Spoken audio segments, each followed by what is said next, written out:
Hey, model train lovers, welcome back to another review. We got a special review. This is going to be part one of a two-part review. Of course, in part one, we're going to be reviewing the locomotive that's in this box right here. The Skeletrains Rivet Counter ES44C4.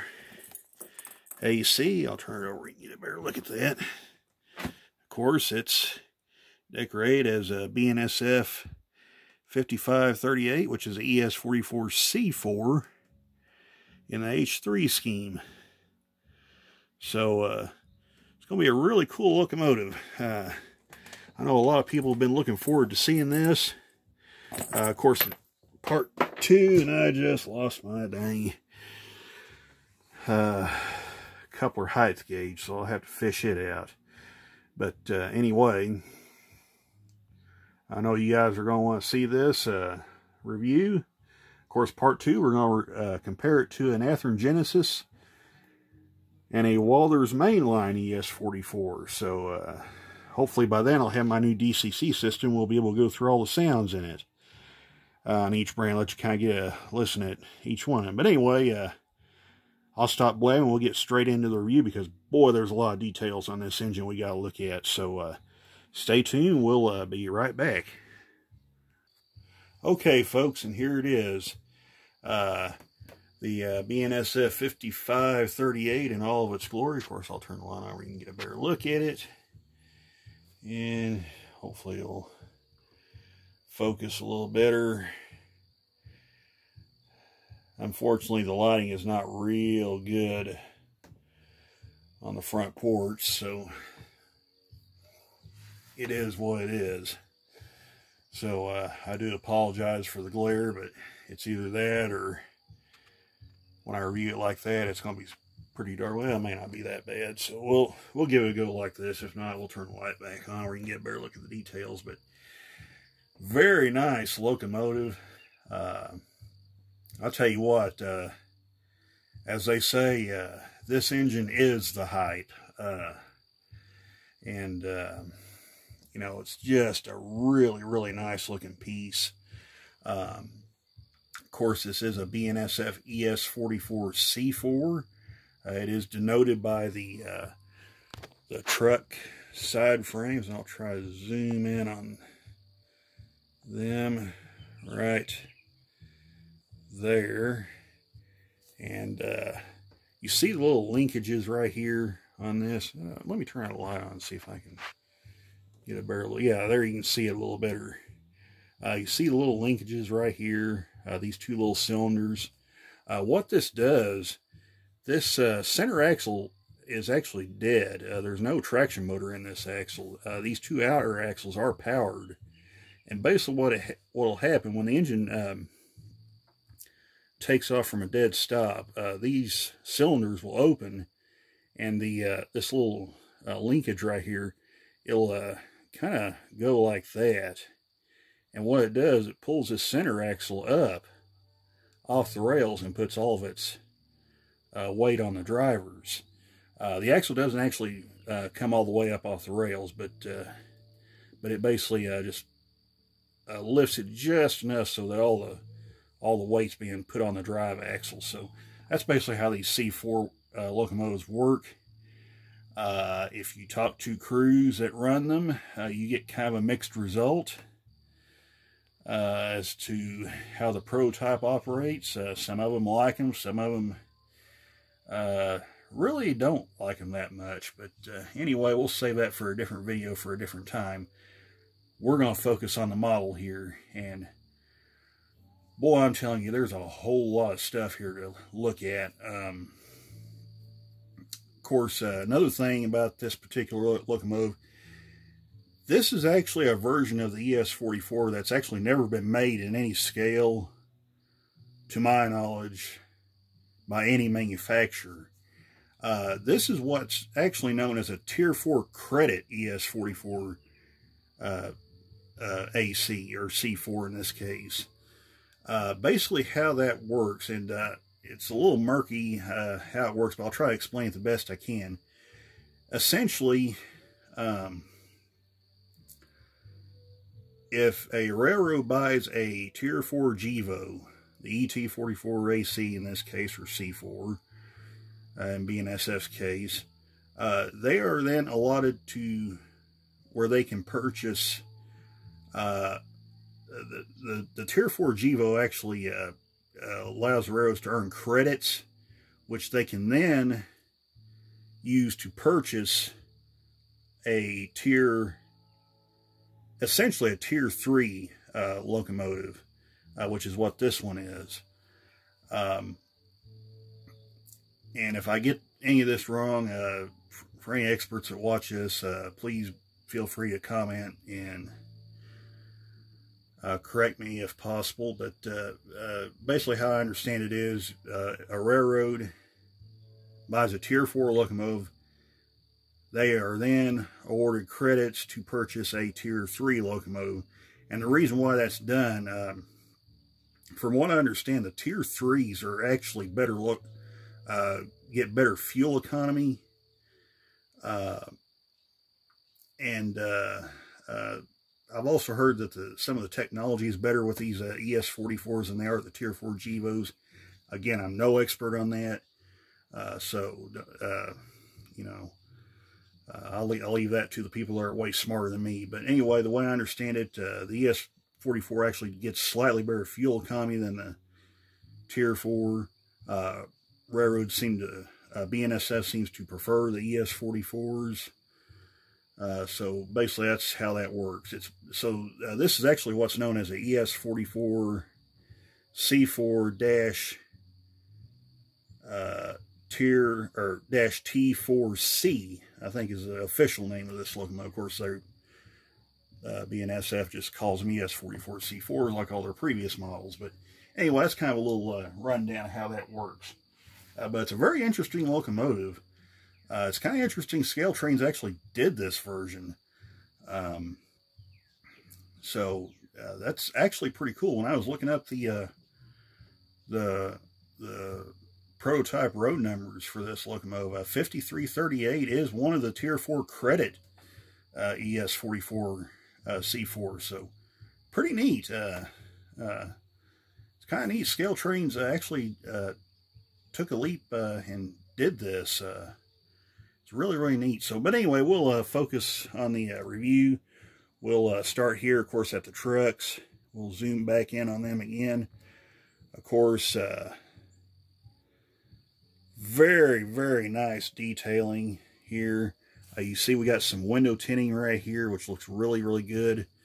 A lot of nice details on the cab. Here's your wind deflector right here. The windows all look really nicely done. Here's your rearview mirror right here. So yeah, and then of course we got the vent grills right here. All the nice piping on the trucks that runs down the side and up underneath. And really, that's really cool right up here is all this piping. It runs all the way up under the locomotive. That's a lot of detail right there on this locomotive. Very, very nice. And we'll come down the side of this locomotive. Let me zoom. Oh, and almost forgot, right here you have your dynamic brake fin, which is really cool, really nicely done. These are see-through, by the way. Or anyway, they are, you can see inside the locomotive there through that grill there. You can see the PTC antennas right there. Of course, we'll get overhead shot of those here in a little bit. We'll come down here to the fuel tank details. And I'll try and pull my camera up just a little bit like that where you can get a look at the horn. Maybe a little difficult to see because it is so dark, but very nice. Nathan Airchime K5HL horn right there. I'll try to zoom in on that and let you get a better look at it. Let me slide this locomotive forward just a bit. And there you can get a better look at it. Very nice horn. Of course, nicely done exhaust stack too. Really nicely done here.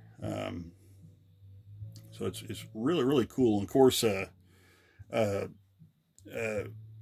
believe how you can tell also if these are Tier 4 credit locomotives, These ES44s actually share the same engine doors as the ET44C4, the actual Tier 4 Gevo, which are these taller doors, I believe, if I'm reading what Scale Trains correctly on their website. These taller doors here are actually the same ones that the ET44C4 uses. So that's actually pretty neat right there. And of course the wealth of detail just comes down the side right here. The air tank details, all the nice piping that runs down through there. That looks really, really good. Of course, we'll come down here to the back of the locomotive. Again, same story on the back. A lot of details on the truck. Looks really, really good. We'll pull up. And again, we've got see-through grills all right in here. Very, very nice. And the radiator grill section looks really good. And these are raised radiator intake grills. That's how you can also tell if these are later model ES44s actually have a raised radiator grill on instead of flush mount. The older ES44s, this will actually be flush with the top of the radiator. You won't see these grills up here, but that's another way you can tell the older models versus the new models. So anyway, I'm going to have to pull the camera off to get to the front. Whoops. Oh, and one other thing. Got spinning bearing caps on the trucks. And let me fish around in here somewhere. Let me look here. Yeah, right here. As also customary with Scale Trains locomotives, you also get spare bearing caps as well. They're a little difficult to see, but there they are right there. Get some spare bearing caps. Always nice to have.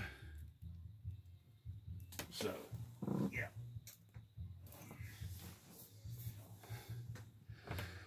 Anyway, so I'm going to take the camera off here, and we're going to kind of go through the front and back of this locomotive. So bear with me just a second here while I unscrew this. Let me zoom out where you guys won't get car sick trying to watch me do this. So, okay. So we're going to come around here to the front, and again, a lot of detail on the front here. Of course, we have the Scale Trains in-house branded coupler, the rivet counter coupler, which is metal. We have nice air hoses right there, and MU hoses right there. Right there is the MU cables, air hose right there. Grab irons on the snow plow. This electrical cable, I forget what this is for, but it's really cool. And look at that little chain right there. That's really, really neat. So,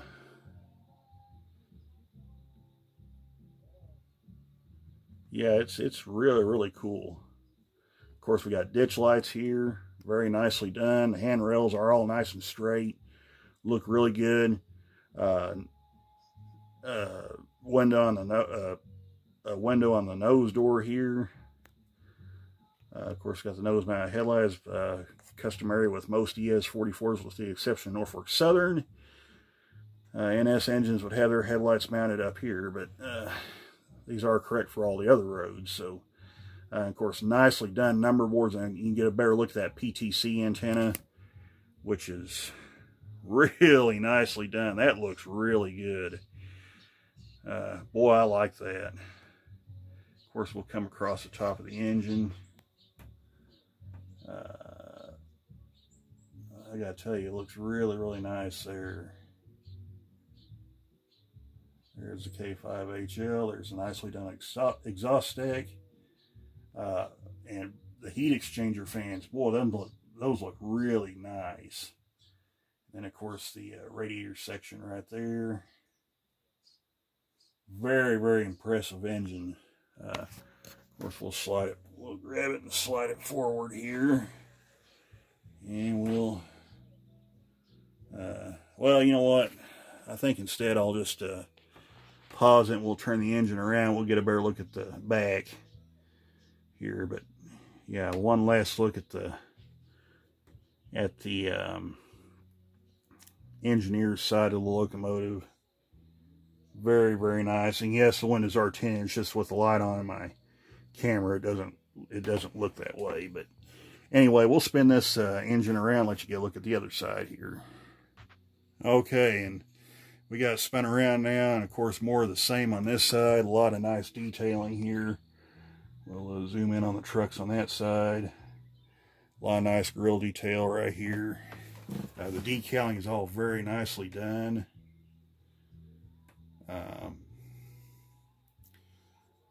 Looks really good. And we'll come down here this side, take a look. Very, very nice. Right there. And then we'll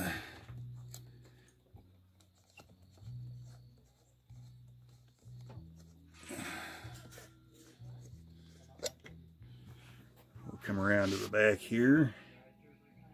Take a look at the back. Really cool details here. Got the spare knuckle couplers. Of course, Scale-Train's coupler there. More MU hoses and air hoses. The rear headlight. All looks really nice. And of course, there's a look at the chain. Of course, Scale-Train doesn't use an actual chain. It's actually a molded plastic piece that's separated right there. So makes it easier to remove the shell. So we'll spin this around and let you listen to it here. Hang on. Okay, we got it turned around. We're ready to test the sounds on it. And with me! That's right. Because look who joined us. It's Cheyenne. So, anyway, there's your water, Cheyenne. Thank you. So we're going to turn this engine on. Can I turn it on? We'll have to turn it halfway on to get the power to come on. And it'll go through the startups. Well, we're not going to move it that far anyway. So anyway, I'm going to turn the light off. We're going to let you get a look at this. Oh, and check that out. We got our walkway lights going. Oh, we'll start it moving here in a little bit. We got to get a look at the headlights here. Of course, nicely lit number boards, nicely lit headlights. Oh, I pressed the green button. And there's the, if I can get it, there's the walkway light on the nose. Do you want me to press the button? No, there's no buttons to press. The only way we're going to do is to get it to move. So you'll turn the throttle. Which way? This way? Yeah, that way. Not all the way, but we're going to move it. Okay, we're actually in reverse. So. Whoop. Okay. I accidentally turned it off. How do you turn it on using the switch?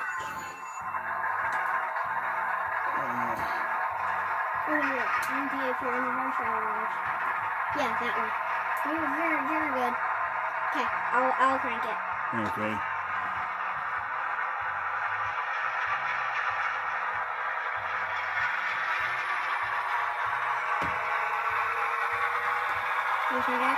Yeah. Whoop. Not that fast. There you go. Apparently it's going all the way around the train track. Yeah, and I don't know what's going on. I don't know if it's a deal being operated in DC or what, but the headlights are actually reversed on how they should operate. So it may just be a thing operating this locomotive on DC, but oh well. We'll get it right. But anyway, we hope you enjoyed this video with Cheyenne. So we'll call this part good. It's Cheyenne. Yeah, that's right. Ooh. We have now reached full chaos mode, so we're going to call this video good. We'll see you guys in part 2 when we compare it to the Athearn and Walther's model, and they're shining again. We'll see you guys in the next video. Bye.